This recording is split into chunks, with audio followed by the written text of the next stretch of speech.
You know, when we think of ancient Egypt, our minds immediately jump to the classics, right? The Great Pyramids, Tutankhamun's golden mask, all those powerful pharaohs. It's a civilization that seems defined by its epic monuments and a history that's literally written in stone. But what if I told you that entire story is just the final chapter? That it has a massive prequel, thousands of years long, with no written words at all to guide us? Well, let's dig in and see how archaeologists uncovered this incredible lost world. And that right there is the big question, isn't it? It's the ultimate puzzle for anyone trying to understand the past. Before a single hieroglyph was ever carved, people lived and died, they worshipped and fought, and they built a whole society along the Nile. But their story wasn't put down on papyrus. It was left behind in the silent objects they buried in the sand. So how do we learn to read a history that's written not in words, but in stone and clay? So that's where we'll start. A history without words. We're about to journey back to an era that laid the entire foundation for the pharaohs. But for centuries, it was completely hidden from view, totally shrouded in mystery. This huge stretch of time is called the Predynastic Period. Basically, it's Egypt's deep prehistory. And for this entire era, our only real window into what happened comes from archaeology. We literally have to trade in the history books for trowels and brushes. Think about it. Historians usually have written records to work with, ancient texts, inscriptions, that sort of thing. But for this period, nope, they don't exist. Instead, the whole story has to be built from what archaeologists can physically pull out of the earth. Every single broken piece of a pot, every flint knife, every simple grave, each one is like a word in a sentence that we have to patiently piece together. So, who were the detectives who first started to crack this massive case? Well, it all really began with one man and a discovery that completely changed everything we thought we knew about ancient Egypt. Let me introduce you to Flinders Petrie. He was a brilliant, incredibly meticulous archaeologist, and he's often called the father of Egyptian prehistory for a very good reason. See, back in the late 19th century, he started realizing that he was looking at something totally new, and he became the first person to ever systematically make sense of this wordless history. And you have to appreciate the sheer scale of his discovery. At a site called Naqada, Petrie's team dug up thousands of simple graves.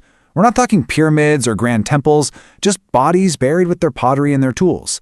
He knew right away he was looking at something much, much older than the pharaohs. Now this is where Petrie's genius really kicks in. He painstakingly analyzed the changing styles of pottery from literally thousands of different graves. By arranging them in a sequence, from the simpler designs to the more complex ones, he created the world's first archaeological timeline for a prehistoric culture. He was the one who gave these phases names like Badari and Naqada, and he turned a total jumble of artifacts into a chronological story. Okay, so he's got a timeline, but what did all these artifacts actually tell him about the people who made them? Let's take a look at the clues they left behind. So the earliest culture that Petrie found was the Badarian. And their graves tell us so much. I mean, look at their pottery. It was delicate, it was elegant, with these really distinctive ripples on the surface. They wore jewelry made from ivory and shells, which tells us they were trading with people all the way over at the Red Sea. And their world was a world of stone. Metal was incredibly rare. After the Badarians, we start to see the rise of what's called the Naqada I culture. And the key word here is really evolution. The pottery starts to get more ambitious, decorated with geometric patterns, and even little drawings of animals. Their art becomes more symbolic, too, with these fascinating little terracotta figures of women with their arms raised up, maybe in some kind of dance or ritual. This shows us it wasn't some new group of people invading, it was the same culture, just growing and developing its skills over time. Now here's a twist. While all this cool stuff was happening down in the south, Egypt was actually a divided land.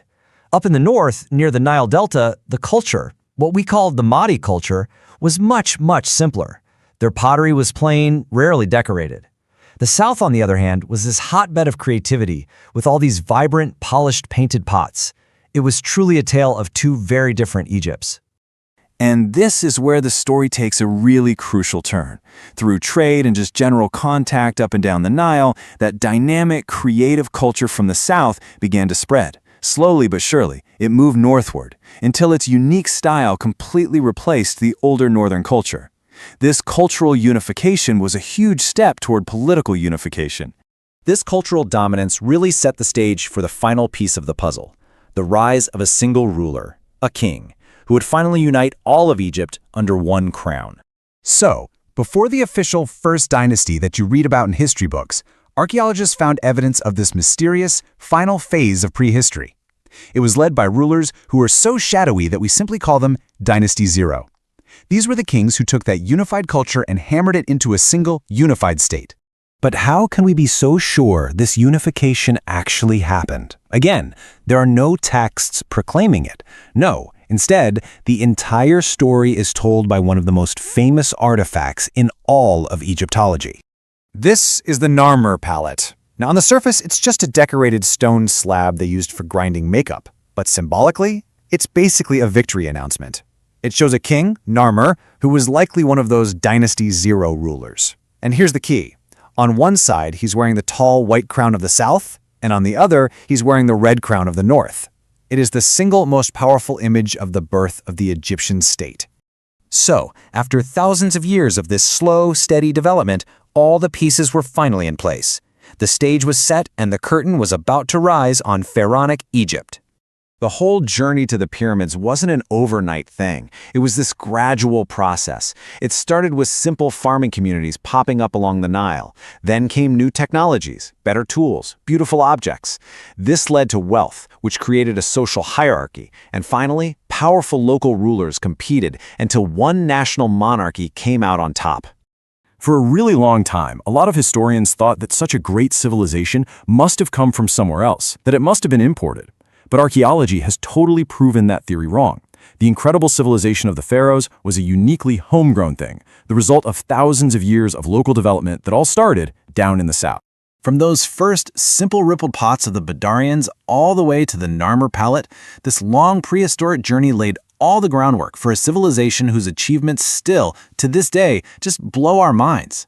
This quote really captures it perfectly, the incredible legacy that grew from those silent prehistoric roots.